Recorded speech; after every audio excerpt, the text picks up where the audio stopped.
오늘은 로마서 11장 25절에서 36절 말씀을 묵상합니다. 유대인과 이방인을 향한 하나님의 계획을 살펴보면서 그 구원의 하나님이 어떤 아주 세밀하고 정말 크신 계획을 가지고 있는지를 우리가 찬양하는 그런 묵상이 되기를 원합니다. 오늘 말씀을 읽어보시면요, 이런 바울의 질문이 있는 거죠. 어떻게 먼저 된 자가 나중되고 나중된 자가 먼저 되었을까라는 것입니다. 그러니까 유대인이 사실 먼저 역사적으로도 그렇고 시간적으로도 하나님의 율법과 임재를 먼저 특별하게 선택받고 받았던 민족이었죠. 그런데 이 유대인들이 예수님을 거부하고 예수님의 복음도 거부하고 예수님을 심지어 십자가에 못 박아 죽이게 됩니다.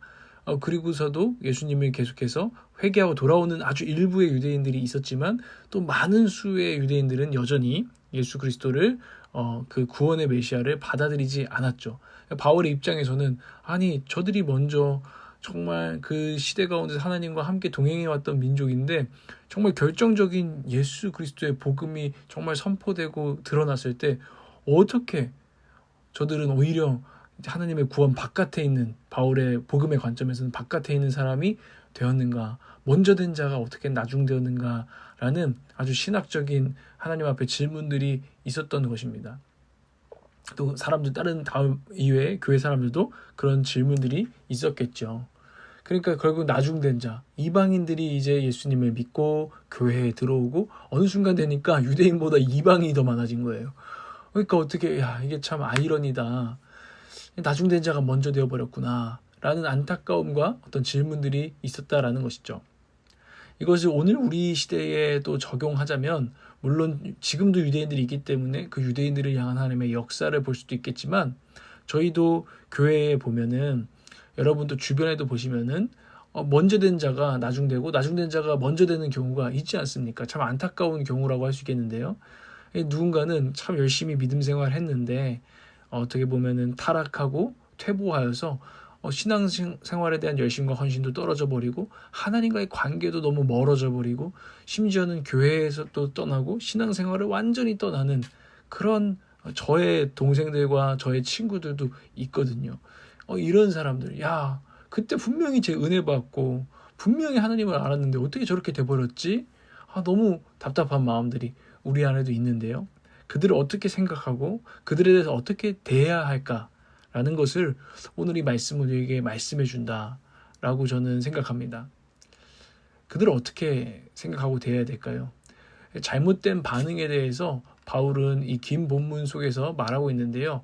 주제넘게 이제 먼저 된 자들, 그런데 이제 나중되어 버린 그런 자들을 정죄하고 이제는 내가 더 먼저 된 자가 되었어 하고 자신을 높이지 말라라고 말하고 있죠.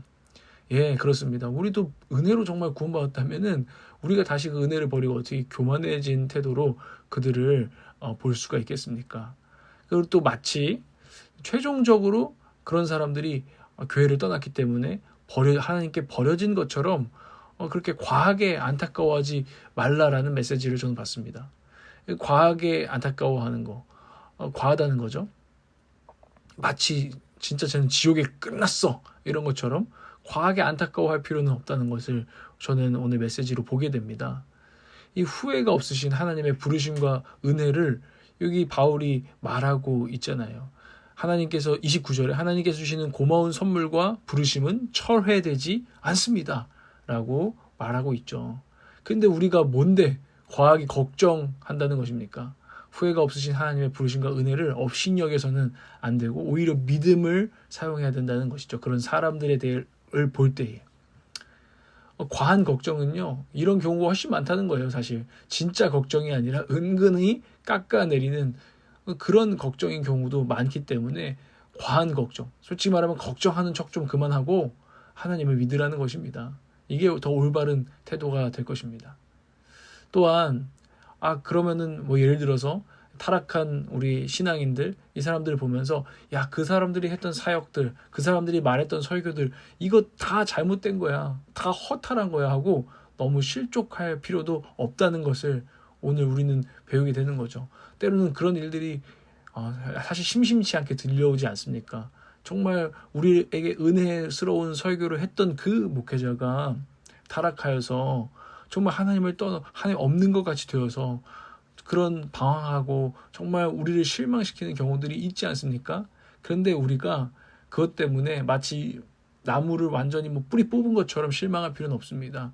우리가 도끼에 좀 찍혔지만 실망할 만하지만 그러나 하나님의 부르심과 은혜에는 후회하심이 없다라는 것들을 우리가 기억하면서 당장의 일시적인 상황만 보지 아니하고 하나님의 그 부르심과 은혜를 다시 한번 구하고 거기서 실망이 아니라 다시 소망으로 나아가야 한다는 것이죠.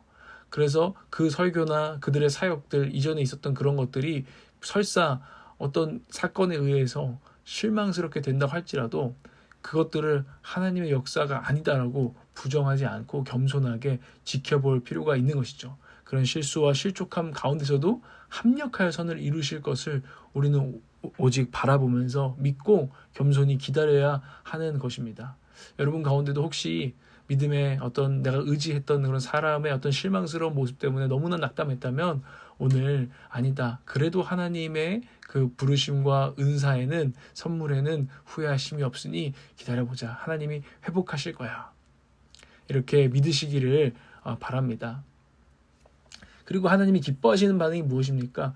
우리가 겸손한 것입니다. 겸손하게 구원을 이루어 가시는 하나님의 신비 지혜를 신뢰하는 거죠. 하나님의 지혜가 뭐였습니까? 바울이 보니까 유대인은 완고하게 그냥 둬버리셨어요. 어떤 일정 시간 동안. 그러고 오히려 바깥에 있던 안에 있던 유대인은 바깥에 두시고 바깥에 있던 이방인은 지금 안으로 들이시고 근데 이방인이 안으로 들어오는 것을 보고서 나중에 유대인들이 바깥으로 나갔던 유대인들이 다시 돌아오게 하신다. 이런 일시적으로 보면은 모순 같지만 아니 어떻게 이방인 구원하시려고 유대인을 내쫓으셔? 어떻게 그럴 수가 있어? 모순 같지만 시간이 지나면서 보니 하나님의 그 이 지혜의 신비는 너무나 우리의 판단으로는 다 알 수 없어서 결국엔 이방인도 바깥에 있던 이방인도 들어오게 하시고 바깥으로 집 나갔던 유대인도 다시 하나님 안으로 들어오게 하시는 이 지혜를 바울은 지금 신뢰하고 있거든요. 오늘 본문에서. 신비라는 거죠. 야, 이런 수를 쓰시는구나. 진짜 우리의 이 호두만한 머리로는 알 수가 없는 지혜요 신비다. 근데 그분은 구원을 이루시는 분이구나. 겸손하게 그것을 신뢰하는 것이 우리 하나님이 이런 상황 가운데 기뻐하시는 반응이다라는 것이죠.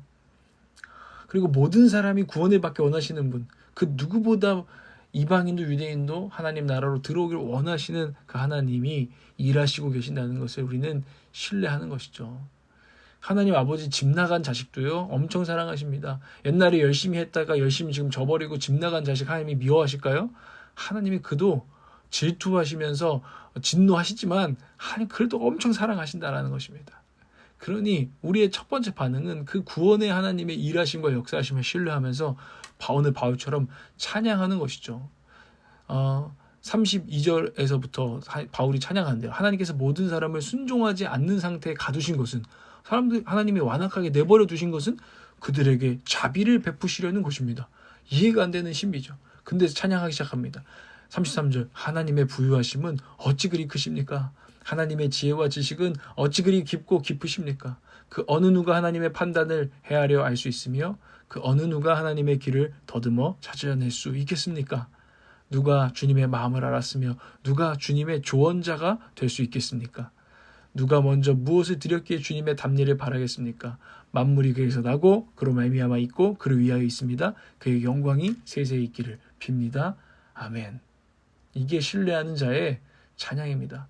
집 나간 자들을 보면서도 이렇게 신뢰하며 찬양하는 것입니다. 하나님의 지혜와 하나님의 열심히 이루실 것이다.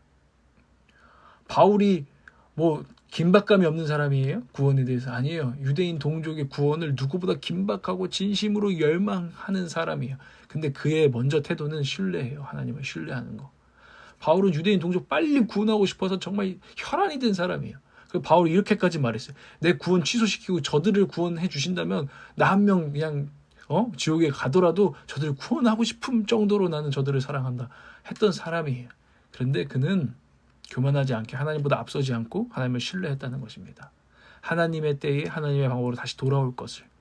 그래서 소망하고 있는 거죠. 함께 이방인들, 지금 돌아온 이방인들과 이방인의 사도로서, 그리고 지금은 밖에 오히려 나가 있는 저 유대인들이 다시 돌아와서 한 새 사람, 하나의 뉴 피플, 사람들을 이루어서 정말 충만한 구원받은 자의 수가 되어서 하나님 나라에서 유대인과 이방인 모든 이들이 다시 한번 하나 된 잔치를 벌일 것을 기대하고 있습니다.